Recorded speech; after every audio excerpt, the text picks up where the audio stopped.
근육들이 너무 많아서 스트레칭법이 너무 헷갈리시죠? 어떤 근육 스트레칭은 이렇게 정굴해서 늘려주라고 하고, 어떤 스트레칭은 측굴해서 회전하라고 하고, 쉽게 생각할 수 있는 법을 알려드리겠습니다.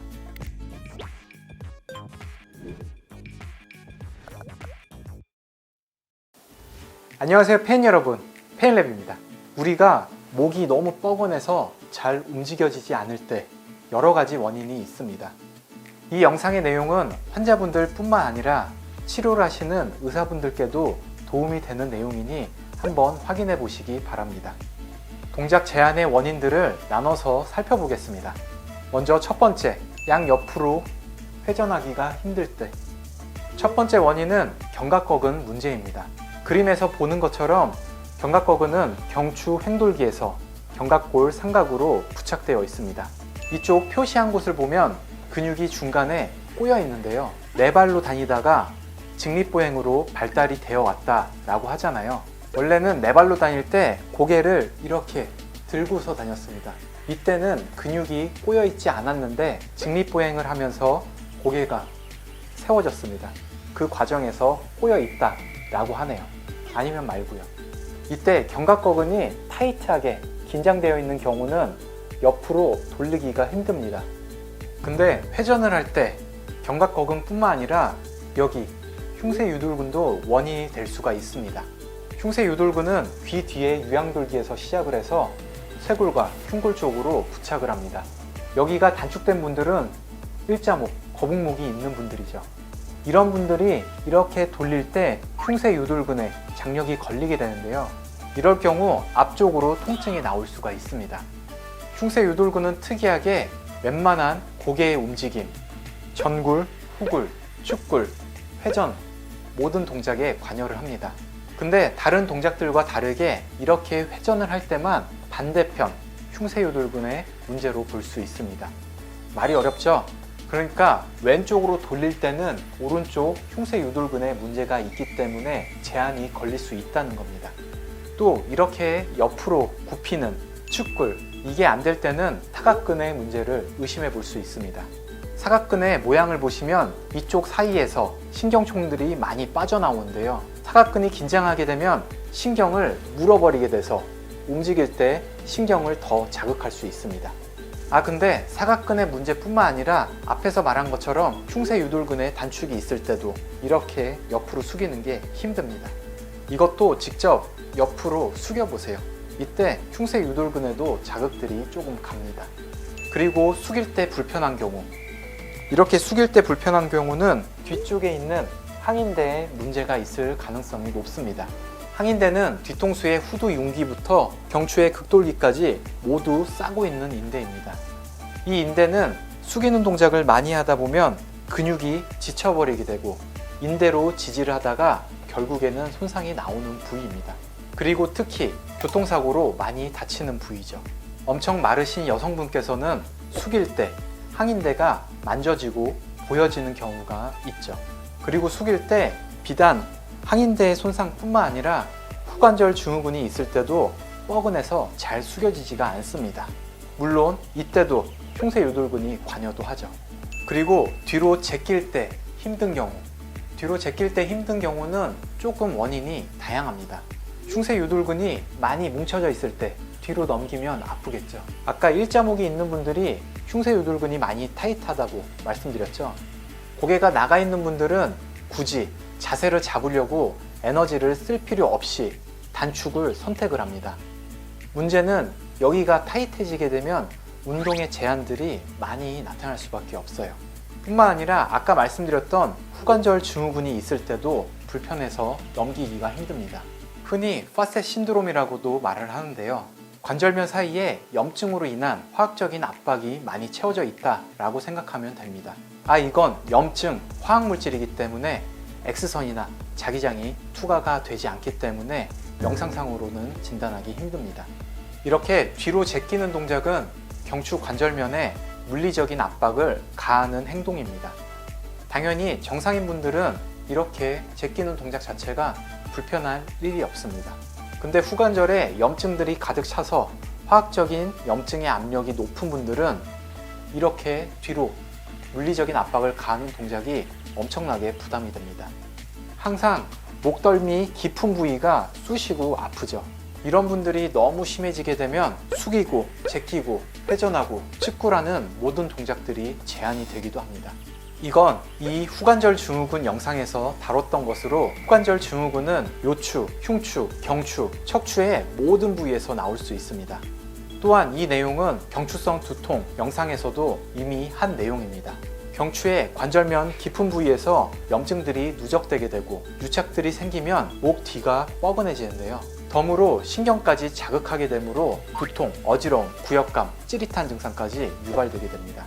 후관절 증후군이 있으면 자연스럽게 후두학은 문제도 같이 병행되는데요. 후두학은 주변에 염증들이 커지게 되면 후두학은을 뚫고 나오는 배우두신경, 소우두신경이 찌릿하게 전도 증상이 나오게 됩니다. 어떤가요? 많이 복잡하고 좀 어렵죠. 이렇게 동작별 불편한 경우 문제가 될 만한 원인들을 살펴봤는데요. 어디 아플 땐 이 근육, 저기 아플 땐 이 근육, 이렇게 딱딱 명확하게 떨어지는 게 아닙니다. 좌우로 회전 안 되면 견갑거근, 아닙니다. 견갑거근 이외에도 흉쇄유돌근 문제가 있을 수 있습니다. 뿐만 아니라 후관절 증후군이 있을 때도 좌우로 잘 되지가 않아요. 위에선 말씀 안 드렸지만 뒤쪽의 항인대가 너무 손상이 심하다, 그럴 때는 회전이 걸릴 때도 많이 아픕니다. 환자들마다 자세도 다르고 일하시는 환경들도 다르기 때문에 손상이 나오는 경우가 매우 다양합니다. 한 근육만 문제가 되는 것이 아니라 여러 가지 문제가 조합이 돼서 각각 아플 수가 있는 거죠. 그래서 특정 동작을 시켜보고 어디 부위에서 통증이 나오는지를 대략적으로 검사를 하고 평가를 해야 됩니다. 하루 이틀 불편하고 괜찮아지는 분들은 이 영상을 보고 아픈 곳이 있으면 그냥 스트레칭법만 찾아서 보면 됩니다. 목은 스트레칭을 너무 강하게 하다 보면 오히려 더 뻣뻣해질 수 있으니 적당한 강도로 해주시기 바랍니다. 하지만 스트레칭으로 괜찮아졌던 목이 한 달에도 몇 번씩 계속 반복이 되거나 증상이 3개월 이상 지속이 된다면 의심해 봐야 됩니다. 어떤 걸요? 단순히 근육의 긴장뿐만 아니라 만성화된 염증이나 유착, 경결, 섬유화 문제가 있지 않은지요. 같은 곳이 2주 이상 반복적으로 아픈 건 절대적으로 정상이 아닙니다. 많은 분들이 목이 많이 아프니까 꽉꽉 누르거나 신전을 해서 압박을 주면 그때 당신은 시원합니다. 하지만 이런 자극들이 또 염증들을 유발하게 되고 점점 누적이 되는 거죠. 그러면서 범위가 점점 넓어집니다. 이제 제가 무슨 말 하려는지 잘 아시겠죠? 이때는 스트레칭의 영역이 아니라 침치료나 도침치료, 한약치료의 영역입니다. 증상이 심하지 않은 분들은 대표적인 스트레칭 몇 가지를 보여드릴 테니 한번 참고해 보세요. 견갑거근 스트레칭 방법입니다. 첫 번째는 일단 의자에 앉습니다. 그리고 아픈 쪽 목에 손을 의자 하단부를 잡아주세요. 이건 고정하려고 하는 목적입니다. 두 번째 단계는 목을 반대쪽 옆으로 축구를 하고 숙여줍니다. 이게 어렵다라고 생각하면 견갑거근 이 그림을 잘 봐주시고 반대편 45도로 이 방향으로 숙여준다 라고 생각하면 됩니다. 효과를 극대화하기 위해서 반대편 손으로 머리를 잡습니다. 그리고 서서히 내려주면서 견갑거근이 늘어나는 걸 느껴주세요. 이렇게 10초에서 15초 정도 지속 후 10초 정도 쉬어주시고 총 3회에서 5회 정도를 반복해주면 어느 정도 풀립니다. 다음은 흉쇄유돌근 스트레칭 방법입니다. 첫 번째 단계는 아까 견갑거근 스트레칭 방법과 똑같습니다. 먼저 앉아서 아픈 쪽 손은 의자를 잡습니다. 두 번째 단계로 들어가기 전에 이쪽 흉쇄유돌근 그림을 잘 봐주세요. 그림에서 흉골과 쇄골로 붙는 것을 확인해 주세요.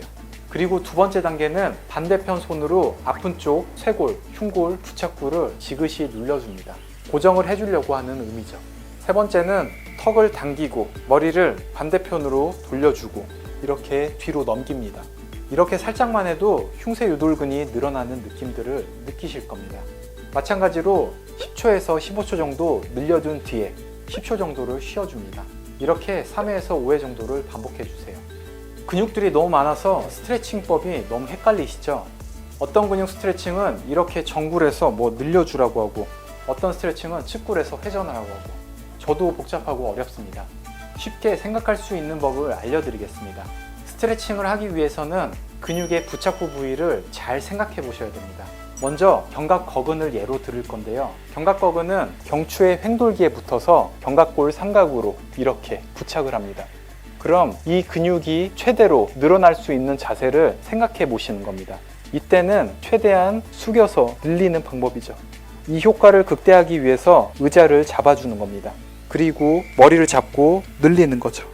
이해가 되시나요? 그럼 흉쇄 유돌근을 한번 예로 들어보겠습니다. 흉쇄 유돌근도 유양돌기 후면에서 부착을 하여 쇄골과 흉골, 부착부로 붙습니다. 그러면은 이쪽에 흉쇄 유돌근이 제일 늘어날 수 있는 자세가 어떤 게 있을까요?